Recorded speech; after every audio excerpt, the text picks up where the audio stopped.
জয়তে অসমৰ ৰাইজলৈ বহাগ বিহুৰ শুভেচ্ছা জনালোঁ। লগতে 13টা ব্লগ চেনেলটোলৈ স্বাগতম জনাইছোঁ। আজি গৰু বিহু। এই ৰাতিপুৱাই আমাৰ সকলোৰে পৰিচিত মাখিলতী, দীঘলতী, নাহৰ ইত্যাদি সংগ্ৰহ কৰি লৈছোঁ। গৰু বিহু অসমৰ গ্ৰাম্য সমাজৰ অন্যতম উৎসৱ। চ'ত আৰু বহাগ মাহৰ সংক্ৰান্তিৰ দিনা গৰু বিহু পালন কৰা হয়। গুৱাহাটীৰ চহৰাঞ্চলত গৰু বিহু পালন কৰা অসুবিধা যদিও বা পূৰ্বৰ নিয়মখিনি থুলমূলকৈ পালন কৰাৰ চেষ্টা কৰিছোঁ। এই খাটি কিছুমান চচি লৈছোঁ যাতে লাও, বেঙেনা, থেকেৰা, হালধি ইত্যাদি সিয়াব পাৰোঁ, আৰু সেইখিনিকে আমি ৰাতিপুৱা কামত লাগি গৈছোঁ। গৰু বিহুটোৱে আচলতে অসমৰ গ্ৰাম্য সমাজৰ ৰাইজে ভালকৈ পালন কৰাৰ সুবিধাখিনি পায়। গৰুবোৰক তেওঁলোকে ওচৰৰ নৈ অথবা জান-জুৰিৰ ঘাটলৈ লৈ গৈ গা ধুৱায়।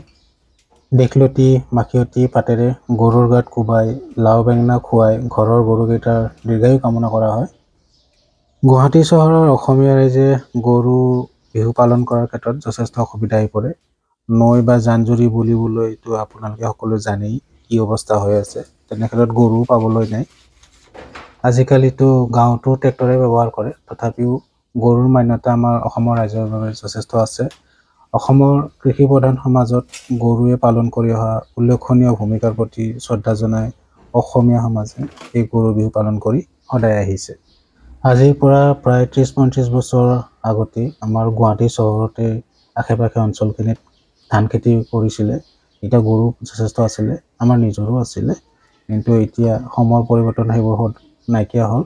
কিন্তু যেতিয়া আমাৰ গুৱাহাটীবাসী ৰাইজে ধান খেতি কৰি আছিল, তেতিয়া আমাৰ গৰু গা ঘঁহিবৰ বাবে খেৰৰ নৰা আদি ব্যৱহাৰ কৰিছিলে। আৰু গা ধোৱাৰ পিছত গাত মাহ হালধি মিহি মিশ্ৰণ সানি দিয়া হৈছিলে, আৰু পূজা পাঠ কামনা কৰা হৈছিলে, দীৰ্ঘায়ু কামনা কৰিছিল, ৰাইজৰ মংগল কামনা কৰিছিল। এতিয়া আৰু স্থানীয় গুৱাহাটীবাসীয়ে সেই সুকীয়া মাদকতা বিচাৰি পাবলৈ কঠিন হয়, আৰু পাবলৈ হ'লেও গুৱাহাটীৰ পৰা হয়তো আমি অলপ বাহিৰলৈ ওলাই যাব লাগিব। একাংশ গুৱাহাটীবাসীৰ এনেকুৱা অৱস্থা হৈছে যে মাখিলতী কোনজোপা, দীঘলতী কোনজোপা, নাহৰ গছ কোনজোপা এই কিছুমান এতিয়াও চিনি নোপোৱা লোক আছে। বাৰু যিকি নহওক, তেওঁলোকক হয়তো সময়ে এদিন সকলোখিনি চিনাকি কৰি দিব। আমিওতো প্ৰথমে চিনা নাছিলোঁ, কোনোবাই চিনাকি কৰি দিছিলে। তেওঁলোকেও লাহে লাহে চিনি পাব। আৰু আমি যিমান দিন পাৰোঁ অসমীয়া ৰাইজে আমাৰ নিজৰ সংস্কৃতিখিনি বজাই ৰখাৰ কাৰণে চেষ্টা কৰিব লাগিব।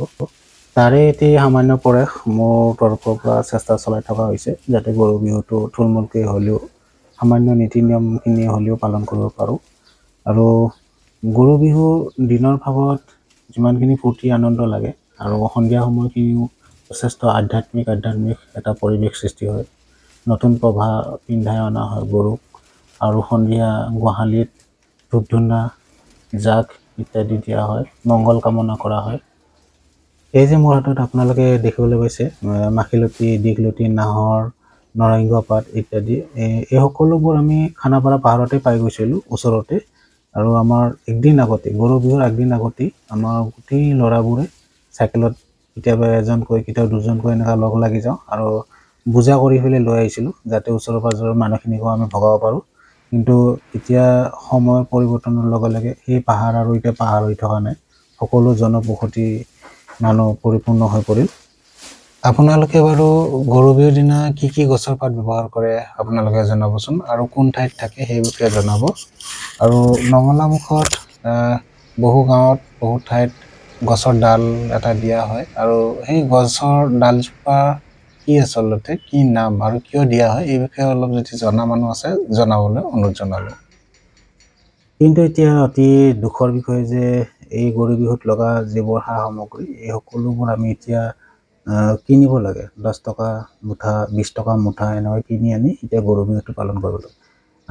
আজি যিটো গুৱাহাটীত এই সামগ্ৰীসমূহ বিলুপ্ত হৈছে, এসময়ত যে অন্য ঠাইতো নহ'ব কোনো ক'ব নোৱাৰি। সেয়ে মই ভাবোঁ অসম চৰকাৰে এই ক্ষেত্ৰত যদি অলপ সামান্য মনোনিৱেশ কৰে, নিশ্চয়কৈ আমাৰ বাবে লাভান্বিত হ'ব। এয়ে মোৰ চৰকাৰলৈ অনুৰোধ এটা থাকিব। আজিলৈ ভিডিঅ'টো ইমানতে সামৰিলোঁ। যদি ভাল পালে লাইক আৰু ছাবস্ক্ৰাইব কৰিব। ধন্যবাদ।